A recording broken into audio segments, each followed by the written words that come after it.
дана адамдар. Қазақ бекерге айтпайды, қариясы бар үйдің қазынасы бар. Ардагерлер кеңесінің және аудандық ардагерлер кеңесінің мүшесі Батагөй қария Қожамбеков Тәулен атамыз келіп отыр.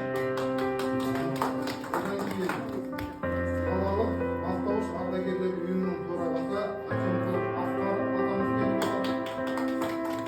Аудандық әйелдер Жетадан айту, оны просто қазақ екенін айту емес. Шынымен, мен өзім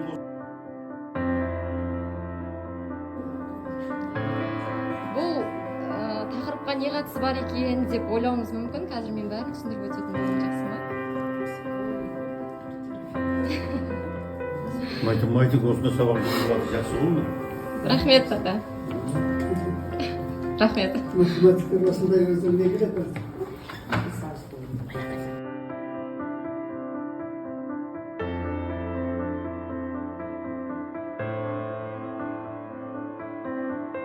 Қыздар жақсы тәрбиелеп, отанымыздың жақсы азаматы, азаматша өседі.